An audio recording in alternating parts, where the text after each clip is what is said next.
السلام عليكم. أعوذ بالله من الشيطان الرجيم. بسم الله الرحمن الرحيم. والصلاة والسلام على رسول الله وعلى آله وصحبه أجمعين. رب اشرح لي صدري ويسر لي أمري واحلل عقدة من لساني يفقهوا قولي. How's everyone doing after making mummies out of toilet paper? My topic today is a very difficult but very important topic, and that is the topic of forgiveness.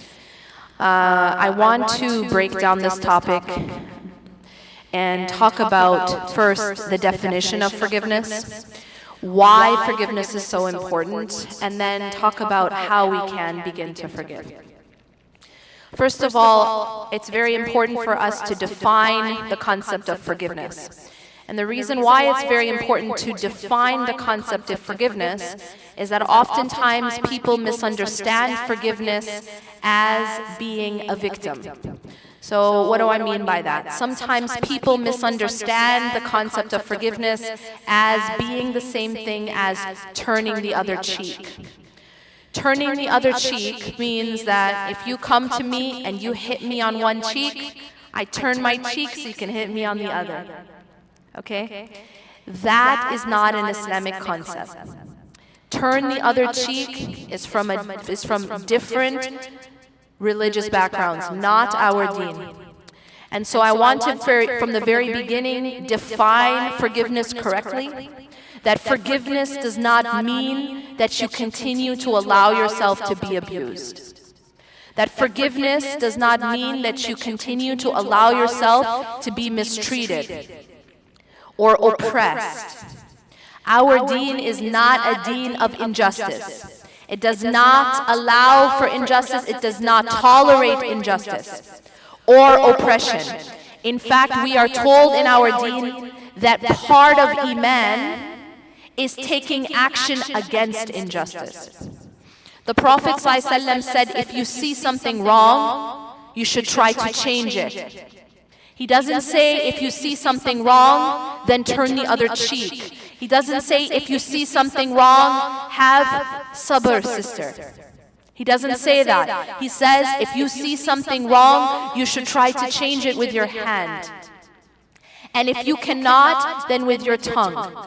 And if you cannot, then at least hate it in your heart, and that's the weakest of Iman. What is he teaching us here? He's teaching us that it is part of Iman to take action against what is wrong. It is part of Iman to take action against injustice. So from the very beginning, I want to clarify that forgiveness does not mean being passive. Forgiveness does not mean that you harmed me, I will forgive you and allow you to harm me again. Okay? So from the very beginning, I want to establish that understanding that this deen teaches us not to approve or accept abuse or injustice or mistreatment, whether that abuse or that injustice or that mistreatment is happening to you or your children or the person down the road or the person overseas. We as a deen, we are taught not to accept injustice and not to accept abuse. So this is a lot of undoing that we have to do, a lot of unlearning that we have to do, because for a long time, we've been taught in some circles that being religious, being a good woman or man, means that you have to be quiet about abuse. You have to swallow it and keep a smile on your face. You have to turn the other cheek. You have to be passive. You have to have sabr. This is not the meaning of sabr. And this is not the meaning of forgiveness. So I want to be very clear. We are a deen of action. We are not a passive deen. We are an active religion. We are an active deen. And we are the people who stand up against injustice. The Prophet ﷺ said, help your brother if he is an oppressor or he is oppressed. And the companion said, we know how to help him if he's oppressed. But how can we help him if he's the oppressor? And the Prophet ﷺ replied, by stopping him from oppressing. That is how we help our brother. Whether that brother is a relative or a spouse, that is how we help our brother, by stopping the oppression, not by allowing it, turning our face to it, being passive about it, and then being complicit. That means that we are enabling oppression, and we will be asked about that. Because Allah says that He does not allow for injustice done by Himself or others. Allah does not approve of injustice. And we are asked about our amana. We are asked about our amana. What is our amana? Well, myself is an amana. My body is an amana. My heart and my soul and my mind is an amana. And if I do not take care of it, I will be asked. And if I allow it to be abused, I will be asked. It doesn't actually belong to me. It belongs to Allah. This is why we say, Inna lillahi wa inna ilayhi raji'un. Is because we know everything belongs to Allah, and to Allah it returns. So even my own self is belonging to Allah. And it is an amana. What's an amana? A trust. Allah has allowed me to have that body, to have that heart, that soul, that mind for a while, but it doesn't belong to me. I am in charge of it, and I must take care of it. My children are an amana. My children are a trust. I don't own my children. My children are given to me by Allah subhanahu wa ta'ala, and I am responsible to protect them. I am responsible to take care of them, and I will be asked. And if I allow my children to be in harm's way, even if that harm is coming from my spouse, I will be asked. That I allowed my children to be abused. What did you do to protect your children from abuse? I will be asked for that because they are under my care. So be very, very careful not to think that it is righteousness to turn your face to injustice or abuse, even if that's happening to you or to your children or to your family. So forgiveness does not mean allowing injustice to continue. What does forgiveness mean? What does sabr mean? Sabr, before I get to forgiveness, sabr is a very deep term in the Arabic language that does not only mean patience.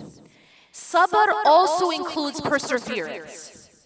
Now, perseverance is the ability to take action and to be consistent in that action. For example, it requires sabr to wake up on time for Fajr every single day. That's an action. And it requires sabr because it requires that muscle of perseverance. To take action against injustice requires sabr. So when someone says to someone who is being abused, have sabr, what they really mean is have sabr and get yourself out of that situation. That's the type of sabr that you need in that particular circumstance. See, depending on the circumstance, the type of sabr that is required is going to be different. In the case where there is action required, I require sabr to take that action and to be strong and to persevere. In the case where something has happened that I cannot control, the loss of a family member, a'udhu billah, and I cannot control it, there's no action that I can take to stop it, it is something out of my hands, then in that circumstance, sabr requires accepting the decree of Allah subhanahu wa ta'ala, accepting the qada and qadar of Allah. And so it depends on the situation what type of sabr is required. But we have to be very clear that when there's a situation of mistreatment or abuse or injustice, the type of sabr that is required is an active sabr. An active sabr according to the commands of the Prophet ﷺ, who said, if you see something wrong, you have to try to change it. Try to change it with your hand, and if you cannot, then with your tongue. And if you cannot do anything, at least hate it in your heart. And this is the weakest of Iman. So Iman is linked with taking action against injustice. Now, what is forgiveness?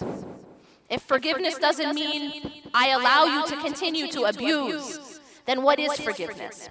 Forgiveness is an act of the heart.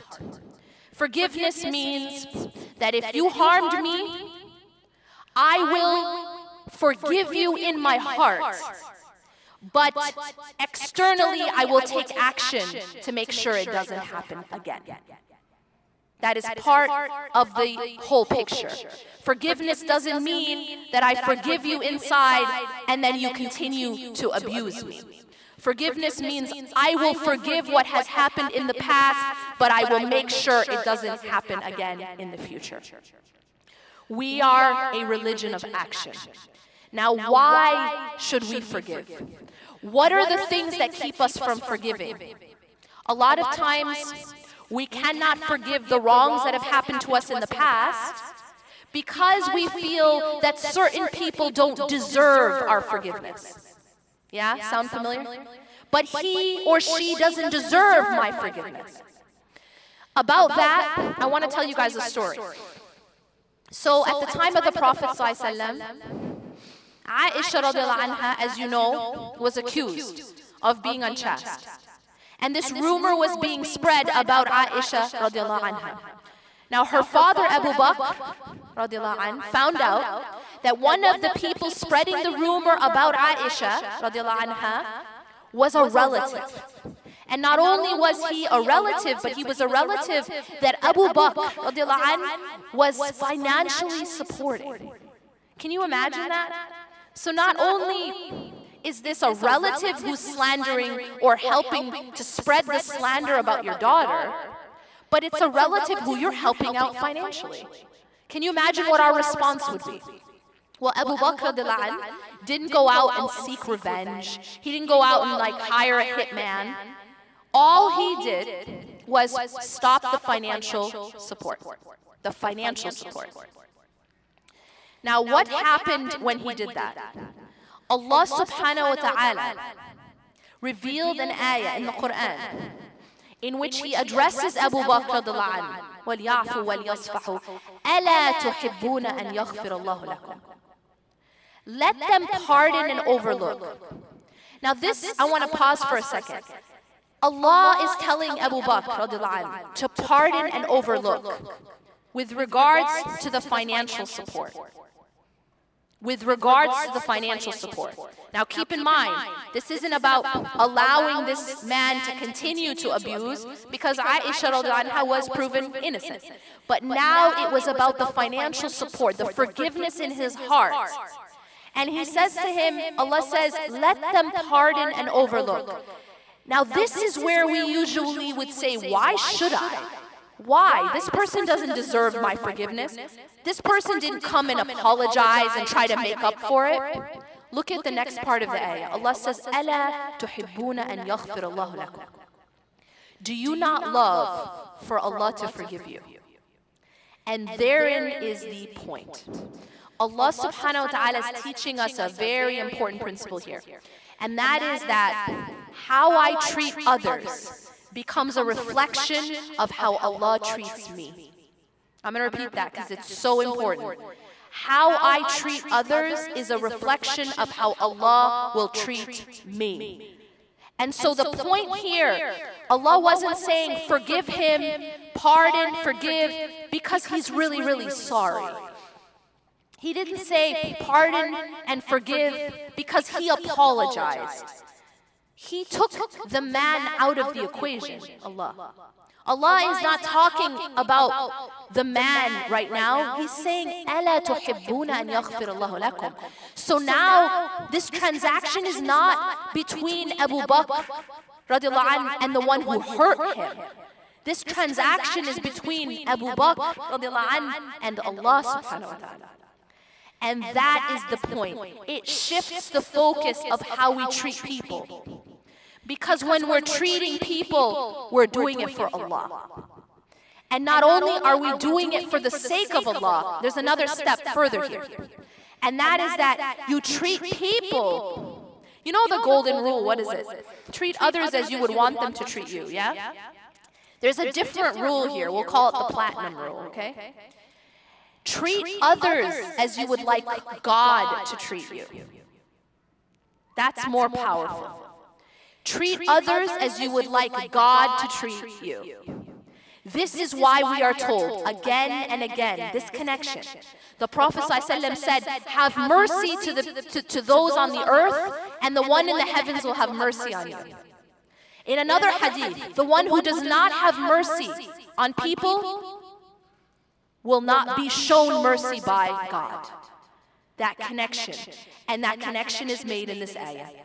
أَلَا تُحِبُّونَ أَنْ يَغْفِرَ اللَّهُ لَكُمْ. Do you not love for Allah to forgive you? So forgive that person, not because they deserve your forgiveness, not because they apologize, but because you want the forgiveness of God. And this is the transaction that Allah makes with us. When we are merciful to others, when we forgive others, we get the mercy and forgiveness of Allah subhanahu wa ta'ala. That is a transaction better than any other transaction. You know what it's like? It's like, how many of you guys ever shopped Black Friday deals? Come on now, don't lie. Exactly, right? Black Friday is when you get the deals, right? There are people who will stand outside in the freezing cold, right? Outside Best Buy, they'll camp just to save a few $100s. That's how we are, right? Now it's earlier and earlier. You go do PM at the mall and tawaf at the mall in the middle of the night, right? This is the time when we won't even pray tahajjud, but we're at the mall. God bless us. We love a good deal. That's the point. This is basic human psychology. Humans love a good deal. And in fact, we'll go to a lot of sacrifice to get a good deal. Now, I'm going to tell you a good deal. Allah subhanahu wa ta'ala makes a good deal. Better than any of these deals. I'm not talking a couple $100 off a laptop. This is Allah saying, you forgive this person, I'll give you something priceless. You get it? It's not $100, $300, it's not $700. It's not $7,000. It's Allah saying that if you forgive this person, I'll give you my forgiveness.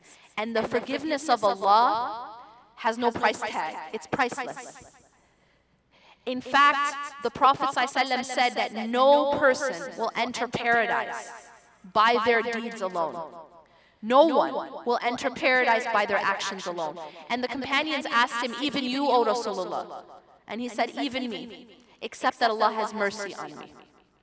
So I think it's fair to say we're all in desperate need of the mercy of God, yeah? You think it's fair? It's fair to say. Allah is saying that if you do this small thing of forgiving this person, then I will forgive you. أَلَا تُحِبُّونَ أَنْ يَغْفِرَ اللَّهُ لَكُمْ. Now, here's the other thing I want to point out. If you are the type of person who is very harsh with people, if you're the type of person who refuses to forgive, then you should be a little scared. And the reason for that is, what was the platinum rule? Treat others as you want God to treat you. Do you guys get it? When you are harsh with others, when you refuse to forgive others, you are asking God to be that way with you. And that's very, very frightening. Because if Allah subhanahu wa ta'ala was that way with us, none of us would enter paradise. We can only enter paradise by His mercy and His forgiveness. And if we treat people that way, and Allah were to treat us the way we treat people, we'd be in a lot of trouble. So there's some introspection we have to do. We have to look internally, and we have to change the way we are. And we have to realize that when you're forgiving those people, you are actually freeing yourself. It isn't about those other people. You know, there's this quote that says, holding a grudge is like drinking poison and waiting for the other person to die. How smart is that? Who's going to suffer from the poison that you drink? You are. And that's what happens with holding a grudge. Holding a grudge and refusing to forgive isn't hurting the other person, it's hurting you. and letting go of that anger and letting go of that grudge and forgiving is actually freeing yourself. And not only is it freeing yourself, but it's putting you in a position to be forgiven by God. That's powerful. Now, one of the things that make it difficult for us to forgive, let's talk about that. We talked about so-and-so doesn't deserve my forgiveness, right? But we took the person out of the equation. We said that it's actually about you and God. That I want to be forgiven by God, and therefore I will forgive this person. And it isn't about the person. It's about me and my Creator. Another reason why it becomes difficult to forgive is that sometimes we feel that certain people have hurt us and harmed us so deeply that we can never forget. We can never let it go. Now, I want to reiterate, forgiveness doesn't mean you allow yourself to continue to be mistreated. Forgiveness is about the past. Remember, forgiveness is about the past. How do we let go of the past? Well, this idea that so-and-so hurt me, ruined my life, ruined this or that aspect of my life, to that I'm going to tell you guys a very, very deep hadith in which the Prophet ﷺ says, عَجَبٌ لِأَمْرِ الْمُؤْمِنِ. But before I continue this hadith, I want to ask you guys a question. This is a question that so many people struggle with. And it's the struggle with this question that makes some even leave God altogether, leave religion, become atheists. And it's the question of why do bad things happen to good people? People struggle with this question. Why do bad things happen to good people? The question of suffering. So I want to ask you this question. Why do bad things happen to good people? Now, if I were to ask you, I'd get a lot of different answers. But the interesting thing about this question is that the question itself is flawed. The answer to this question is that bad things never happen to good people. And you're going to be like, hold up. Right? But I can tell you a whole list of bad things that happen to very good people. How can you tell me? And I will repeat myself that bad things never happen to good people. You know what the problem is? It's all in our definition of good and bad. The Prophet ﷺ says, عَجَبٌ لِأَمْرِ الْمُؤْمِنِ. The matter of a believer is strange. Why? أَمْرُهُ كُلُّ خَيْرٍ. That all of his or her matters are good. Do you know what that means? It means that bad things never happen to good people. It means that whatever has happened to you as a believer was actually good for you, even when it appears bad on the outside. عَسَىٰ أَن تَكْرَهُ شَيْئًا وَهُوَ خَيْرٌ لَكُمْ. It might be that you hate something and it is good for you. وَعَسَىٰ أَن تُحِبُّ شَيْئًا وَهُوَ شَرٌ لَكُمْ. And it might be that you love something and it is bad for you. وَاللَّهُ يَعْلَمُ وَأَنْتُمْ لَا تَعْلَمُونَ. And Allah knows and you do not know. What are we learning from these principles? It's that things might happen in our lives and they may hurt us. Don't get me wrong. I acknowledge that. They may hurt us. But ultimately, the Prophet is telling us, sallallahu alaihi wasallam, that the outcome for a believer is always good. Even when it's through hardship, even when it's through struggle, even when it's through pain, even when it's through trial. The outcome is always good. عَجَبٌ لِأَمْرِ الْمُؤْمِنِ أَمْرُهُ كُلُّ خَيْرٍ. And the Prophet ﷺ emphasizes this is only the case for a believer. And that is because of the response of the believer that no matter what happens to them, it's good for them. He says if something comes that you like, that a believer wants, the believer responds with gratitude. And so it is good for them. And if something comes to the believer that they do not like, pain, loss, struggle, hardships, trials, if that comes to a believer, the believer is patient, and so it is still good for him. What does that change about our outlook? Well, it actually changes everything. And the reason for that is if you start to change the way you see your life circumstances, if you start to change the lens by which you understand your past, the lens by which you understand everything that has happened to you, and even everything people have done to you, you start to change it. And you start to see that in fact, the outcome was good for you. The outcome was good for you. Let me give you guys an example. You take a child to the doctor, and you give the child a shot. Now, inside of that needle may be medicine that is curing that child of a disease. But does the shot feel good or bad?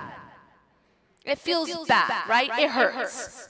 Is the child happy about this whole experience? No, not so much. The child is actually quite upset, screaming, angry, has no consciousness of the medicine. The child only feels the pain. And that's because of the understanding of the child, right? But if you take a little bit older child who can understand, so they're 10 years old, and you explain to them, I know it's going to hurt for a moment, but it's going to cure you. That child can sort of be patient, right? But you take an adult, and you give them a shot that is saving their life. What does the adult respond with? And the answer is, thank you, doctor. Gratitude. Contentment. This is called rida. This is called rida. Now, what is the difference between these three people? The baby, the 10-year-old, and the adult. They're all getting the exact same shot, the exact same experience, the exact same pain. The difference is in their understanding of what has happened, in their insight or their basira. That their understanding is at different levels. And when you get to a point where your understanding is higher, then you don't respond with anger anymore. Do you get that? Your response changes once your understanding changes. Your response changes once your lens changes. And you start to see things deeper. And so when you go back and look at your life, and you change your understanding of it, and you stop thinking that so-and-so ruined me, or ruined my life, or did this to me and did that to me, but instead you see it differently. That even though they did this to me, in the end it was good for me. Because in the end, I grew, I learned, I changed, I was cured of certain things. And if none of that is enough, let this be enough. The fact that the Prophet ﷺ said that no pain or hurt or anxiety or worry or depression or sadness inflicts a believer, even the prick of a thorn, except that it's removing sins from them like leaves falling from a tree. So if nothing else, if it was a purification for you, if nothing else, it becomes the reason that you enter Jannah, then did that person hurt you? Or should you be sending them thank you cards? Did that person really hurt you? Yes, they hurt you. But see, there's external hurt and there's real internal, the real kind of harm. And the truth is, no one can actually harm you. That it's all dependent on your response. And if you respond in the right way, then the words of the Prophet ﷺ apply to you, that everything is good for you. عَجَبٌ لِأَمْرِ الْمُؤْمِنِ أَمْرُهُ كُلُّ خَيْرٍ. That his matters are all good. It is in our hands. It's not in the hands of the people. It's in our hands because we choose how we respond. We choose how we respond. And if a person responds in the way the Prophet ﷺ tells us, either patience or gratitude, then no matter what people do to you, they can't actually hurt you. No matter what people do to you, no matter what comes your way, nothing can actually harm you, even if externally it looks like it was harm. Do you guys understand? Externally, the shot, it hurts. But the reality is that it was actually good for you. And this becomes our choice. We have to take back that power. We can't let other people have that power over us. We have to take back that power in how we respond. And we don't allow others to break us. The way in which you do not allow others to break you is by your ability to respond in the way that grows you rather than breaks you. And by forgiving, you're taking back that power. Because you're saying, you can't control me, you can't break me. I am going to take whatever has happened in my life and I'm going to use it to become stronger. And I'm going to let it go and I'm going to forgive, not for you, but actually for me. I'm going to forgive because number one, that frees me. And most importantly, it allows me to get the forgiveness of Allah. So it's a win-win. But you have to change the way you see it. Allah subhanahu wa ta'ala is giving you an opportunity to gain the forgiveness of Allah by forgiving those who have hurt you. Now, how is it that we can get to a point where we can change the way we view our history, our past? See, if you change the way you see what that person or that situation did to you, it becomes a lot easier to forgive. Because no longer did they destroy you, no longer did they ruin your life, because you realize that in fact it was actually good for you. Lastly, I want to end with this, inshallah. Realize that this life was never designed to be perfect. One of the problems that we fall into is when we expect perfection, and if we expect perfection, when it is not perfect, we become extremely, deeply devastated. And the level of our devastation is in proportion to the level of our expectation. So we expect perfection from people. We expect perfection from life.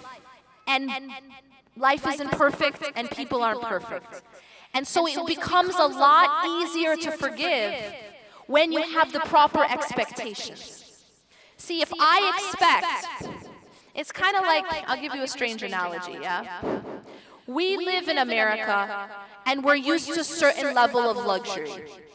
We're used to a certain level of customer service, right? So if you go on an airplane, you're always going to know the Americans because they're the ones who are complaining. And the reason we complain more than other people is because we expect a certain level. And when we don't get that, and I'm part of that, I'm American, what can I say? We expect a certain level of treatment, a certain level. And then when we don't get that, that's not cool, and we can't just let it go. It's something that has to do with our expectation. But when you don't have any expectation of something called customer service, as there are in a lot of other countries, there's like no expectation. So you're not going to be upset. Do you guys understand what I'm saying? You guys get what I'm saying? You went to any other country, you know what I'm saying? America is like, customer service is key, right? So we get used to that, and we go somewhere else, and we're like, what's this about? But this is about expectations, right? And so if we have an expectation of perfection from people, we're going to be a lot less likely to let things go. We're going to be a lot more angry. But if we realize that people are imperfect, if we realize that life is imperfect, then we are a lot more tolerant, more able to forgive. right? Again, let me reiterate, assuming that it is not abuse, it is not injustice in that sense or mistreatment that you continue to allow to happen. But we forgive the past. And we forgive because we are desperately in need of the forgiveness of Allah subhanahu wa ta'ala. And allow me to remind you of this. Allah subhanahu wa ta'ala tells us in the Quran, just to put things into context. أَمْ حَسِبْتُمْ أَن تَدْخُلُوا الْجَنَّةَ وَلَمَّا يَأْتِكُمْ مَثَلُ الَّذِينَ خَلَوْا مِنْ قَبْلِكُمْ. Do you think that you'll enter paradise without going through that which those who came before you went through? مستهم البأساء والضراء وزلزلوا حتى يقول الرسول والذين آمنوا معه متى نصر الله. They went through hardship, adversity. They were so shaken until even the messengers and those with the messengers called out asking, when will the help of Allah come? متى نصر الله. A lot of us, we've reached points in our lives where we felt this way. But Allah subhanahu wa ta'ala is reminding us that we are on the same path as those who came before us. And they went through things so difficult that even the messengers and the people with the messengers asked, Mata Nasrullah. We are not alone. And Allah reminds us, ألا إن نصر الله قريب. Indeed, the help of Allah is near. أقول قولي هذا واستغفر الله ولكم إنه غفور رحيم. سبحانك الله وبحمدك أشهد أن لا إله إلا أنت أستغفرك وأتوب إليك.